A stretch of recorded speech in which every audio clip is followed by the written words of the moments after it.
We've got quite a few people on already, so we're almost ready to start.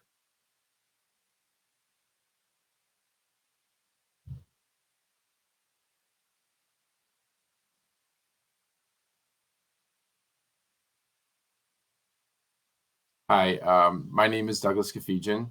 This is Life Plan 360. It's the ultimate financial planning system. This is our college funding workshop.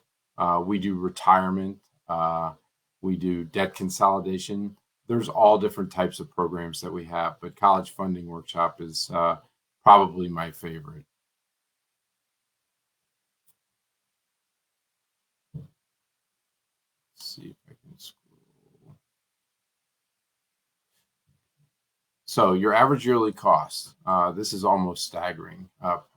Private or public college, these costs are all on the rise. The average increase in public and private schools cost is about 5% per year. University of Michigan, $29,357. Michigan State, $28,000. Calvin College, $43,000.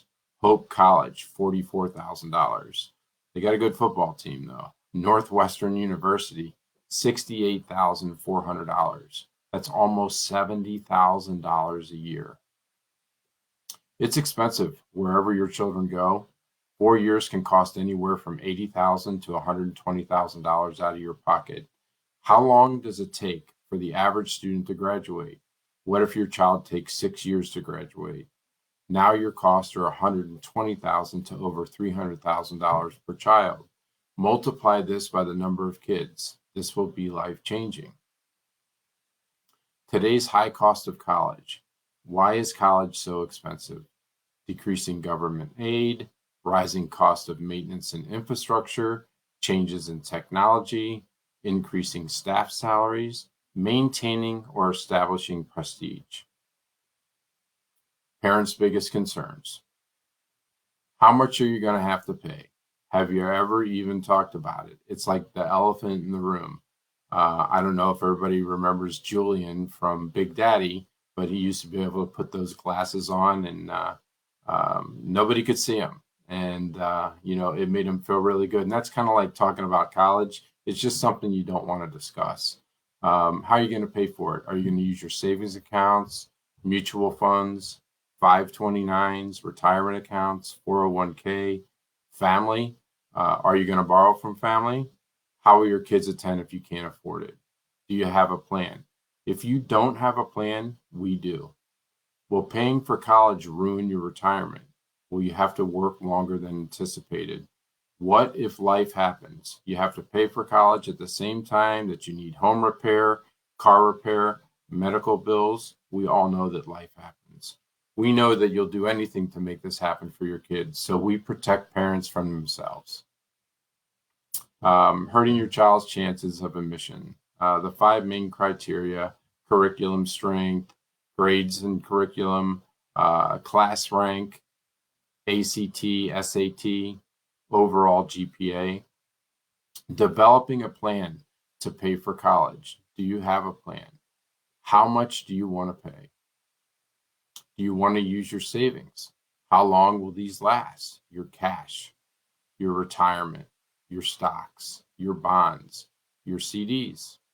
You want to borrow the money, get a bank loan, signature loan, family, borrowing from family, plus loans. They're basically loans for the parents. They're basically student loans. And then, of course, student loans. Third-party scholarships. A lot of people think that there's just so many scholarships out there, but they represent only 3% of the total financial aid awarded. Go to a less expensive school. In the end, you're going to pay more, and we'll tell you why, or not go at all. You're here, so I don't think that's really an option. Financial aid. What if all your financial aid were loans? FAFSA. FAFSA is the free application for federal student aid. A large percentage go in with errors or inconsistencies. They're giving these applications to the students. All FAFSAs go through verification processes. Everyone must fill out this form to get financial aid, including federal loans. If it's done wrong, it gets rejected, adding another 4 to 6 weeks of processing time, which often results in loss of financial aid.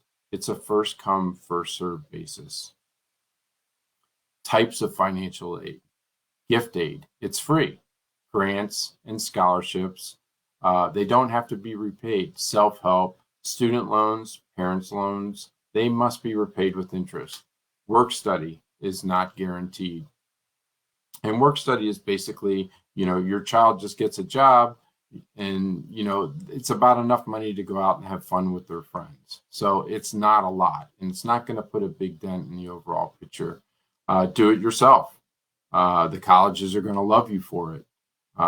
Your accountant, that's very scary because the tax formulas are totally different than financial aid formulas. Accountants tend to apply accounting principles to financial aid, which will destroy the results. Your high school guidance counselor, I remember mine came from a big school. They were busy, very, very busy, so they didn't have the time. The college administration or admissions or financial aid departments, will they be unbiased with their advice? Where's the best place for free money? Of course, it's the colleges and universities. Private universities have endowment funds outside of federal and state funds, awarded on a first come, first served basis. So you have to hurry and get everything in. Give the preferential packaging, to students who are in the top 25% of all applicants. How do you apply for aid? October 1st through March 1st. CSS Financial Aid Profile, School Institutional Forms, Additional Forms, Business, Farm Supplement, Divorce, Separated Agreements. Submitting the FAFSA, the EFC, the expected family contribution, can be viewed immediately and appears on the SAR. The SAR is student aid report received approximately 2 to 4 weeks after completing the FAFSA. Each college listed on the FAFSA receives all the information listed on the FAFSA. FAFSA must be completed every single year for each child in college. So that's double if you have 2. Some people have 3. I don't know how they do it.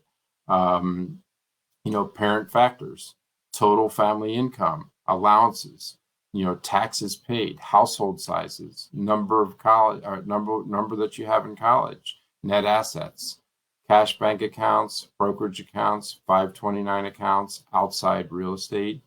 What if you could do something to lower your EFC? So your family contribution, they're looking at all of the money that you have and they're making you contribute more. Well, we're going to show you a way to get that down so you don't have to spend as much, which is a really good thing.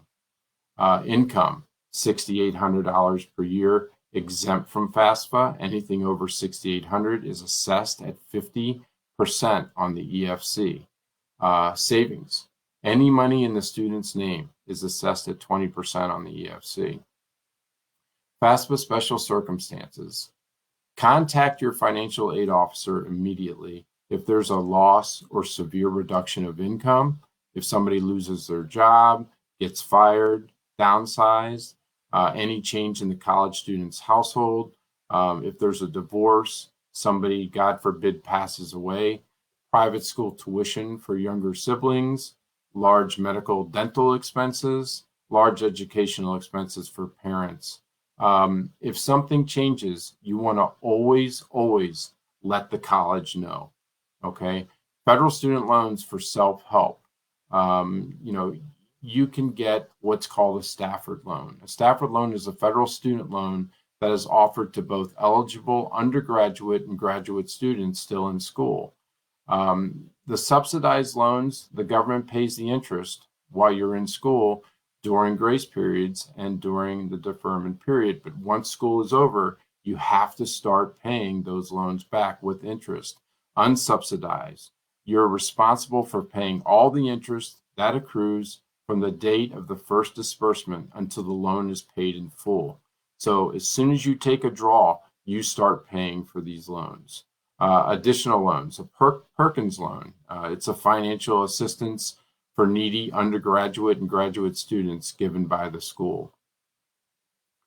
Now, need-based financial aid formula, COA minus EFC equals need. So the COA stands for cost of attendance, includes tuition, books, room and board, fees. EFC stands for expected family contribution, based on family's financial and household information. Need is the difference between the COA and the EFC. The school determines what type of aid they'll use. This was an actual client, and we talked about how it's less expensive to go to a private college than it is a public one. So private college, we got the student in for $14,000 as opposed to $19,400, saving about $5,400 a year. 4-year savings was $21,600. They had another student that went to college. 6-year savings was $60,400 for a person that had a $62,000 a year income. It was great for those people. Your financial award letter. Okay, what is an award letter? It's the first time you will see what type and how much financial aid you will receive. What if all your financial aid comes from the form of loans? Do you have a backup plan? What happens if you only receive one award letter? Can you negotiate with the financial aid offices? Do you have the right data to negotiate from a position of strength? It's tough because they have all the information. This is one of my favorite slides. It's just typical timelines. August of senior year, you start applying for colleges, acceptance within 8 weeks. Once accepted, send in non-refundable deposits to reserve your room. October of senior year, submit your FAFSA. February of senior year, student aid report, SAR. This is your EFC generator. And then March and April of senior year, the award letters are received.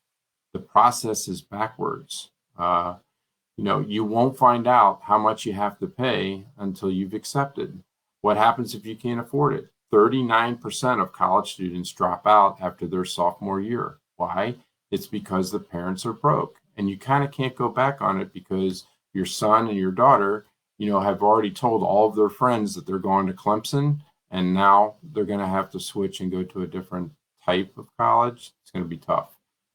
3 types of families who need proper planning. Families with debt. Those who just can't seem to get out of debt no matter how hard they try. Families with limited cash flow. Many of you have a great income, but you just can't figure out why there seems to be always more days than dollars each month. Families who don't want to ruin retirement, paying for college, or not ever retiring. Those who fear paying for college will ruin their chances of retiring in their 60s. Why don't you have the perfect plan? Plan for your family. And I just kind of wanted to get into this real quick. This is a new slide that we put in. What is a fiduciary? Everybody's throwing around the word fiduciary. It's on every commercial. It's providing financial advice in the best interest of the party receiving the advice without consideration of the advisor's financial gains. Furthermore, it should also provide these necessary components: providing a written plan, spelling out the plan's benefits and the day-to-day operations of the plan, a guide to accomplish each financial task for your client so long as it's achievable, a comprehensive system to track their monthly and yearly progress. Does your advisor do this for you? You have to think about that. This is something we will definitely do at Life Plan 360. What is a proper plan? If you were to design the perfect financial plan for your family, what would it look like? Would you be debt-free? Would you have a plan to pay cash for everything between now and retirement? Would you know how much money you needed for retirement? Would you have a plan which guarantees you will have what you needed? Would you like to know how much income you will need in retirement? Would you like a plan which gives you 100% of your income you are living off of in retirement for the rest of your life, guaranteed? Would you like to spend all of your money in retirement and still leave an inheritance? Would you like to leave your inheritance to your heirs probate-free and tax-free? Requirements for a free consultation. we need both parents. They must attend. If divorced, the parent who is paying must show. It's a free consultation, must be within 2 weeks. We do get a little backed up. DM us on Facebook to schedule an appointment. The first 10, we normally charge $49 for the first appointment, but the first 10 people, we will, it'll be free of charge. So I just wanted to thank everybody for taking their time. You know, if you have any questions, please, again, DM us. We'll be here. And that's it. Thank you so much. Have a great evening.